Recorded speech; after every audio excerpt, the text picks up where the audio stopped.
Hey everybody! There have always been people for whom humanity, kindness, and mercy were unknown. They commit one crime after another.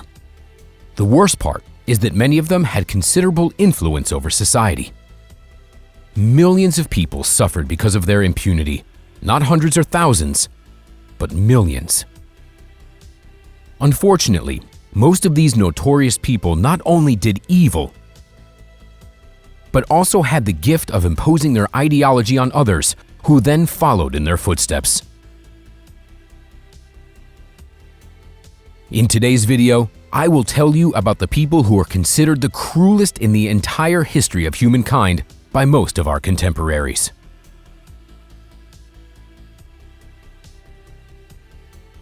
Shiro Ishii. Ishii Shiro began experimenting with biological weapons at the Jungma fortress in the early 1930s. A while later, the infamous camp called Unit 731 was set up near Harbin. The research was highly classified. According to the official documents, the unit studied methods of water decontamination. In 1942, large-scale tests of bacteriological weapons were launched, and Chinese prisoners of war and civilians were used as lab rats. Defenseless people were deliberately infected with deadly diseases, used in inhuman experiments, and killed with new weapons to test their effectiveness. Zhi King. Using her cunning and good looks, Zhi King managed to reach the highest positions within the Chinese Communist Party. She is believed to have been the main driving force behind the Cultural Revolution in China. During the Cultural Revolution, countless old buildings, artifacts, antiques, books, and paintings were destroyed under her orders. The decade of the Cultural Revolution caused almost irreparable losses to the Chinese education system, with many intellectuals sent off to camps. Millions of people in China lost their right to freedom of speech and cultural development. Tens of millions were deported from their hometowns. The number of people killed is estimated around 500,000. However, according to some sources, 3 million people died, and 36 million were repressed. Delphine Lalaurie. The seemingly composed and quiet woman turned out to be a bloodthirsty sadist from New Orleans. She was born to a noble family and had great authority in New Orleans. As a little girl, Delphine was accustomed to unprecedented luxury.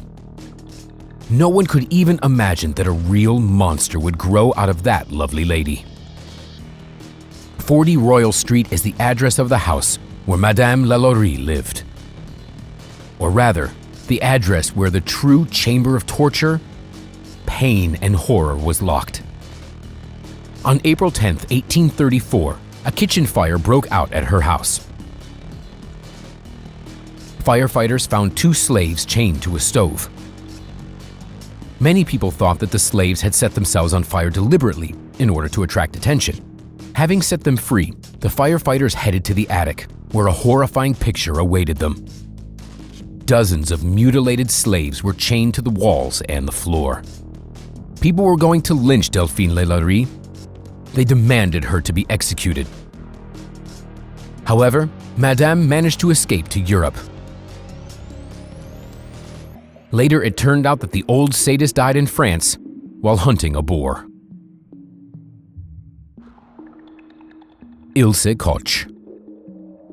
The infamous Ilse Koch was the wife of the commandant of the Majdanek and Buchenwald death camps, where hundreds of thousands of prisoners were kept in dire conditions. The woman was frantically devoted to the idea of the superiority of the so-called Aryan race. She organized and took part in sophisticated experiments and torture of prisoners.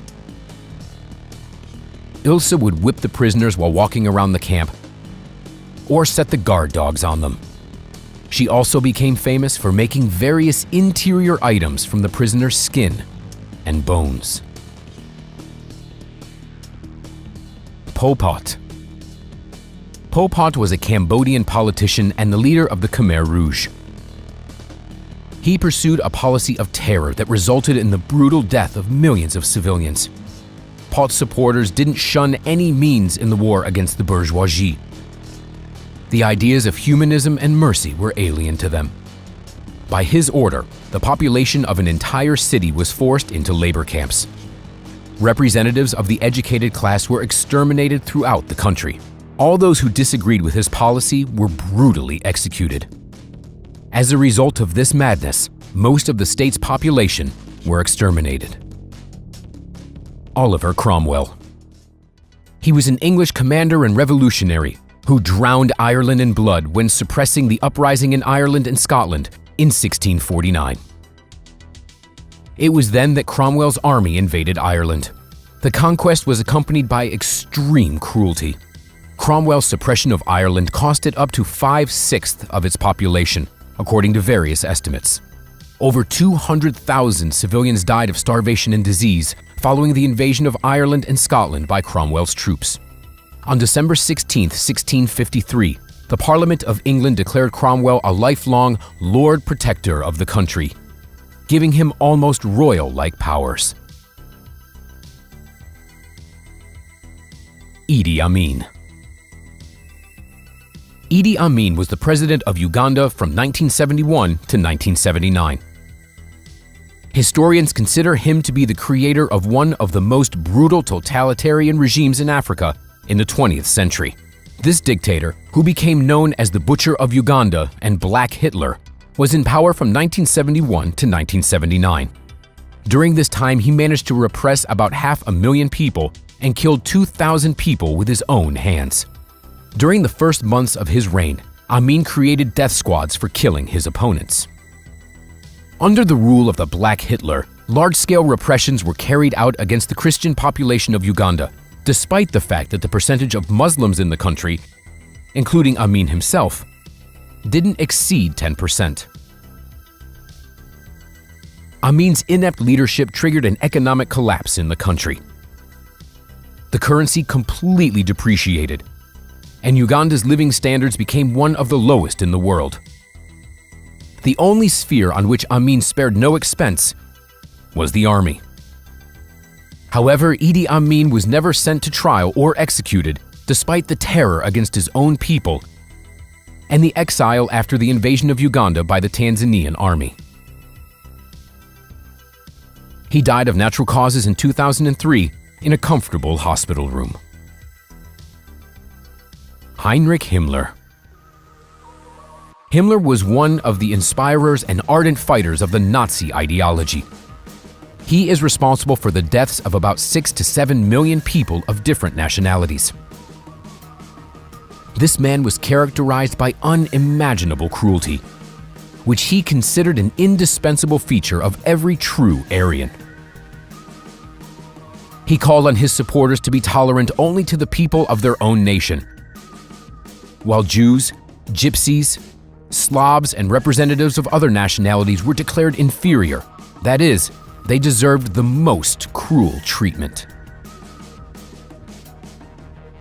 Leopold II of Belgium. Having concluded hundreds of treaties with the leaders from local tribes in the Congo Basin, Belgian King Leopold II became the head of the Congo Free State. Its area was several times larger than the area of Belgium. Despite the name, the inhabitants of the Free State were treated as slaves by King Leopold.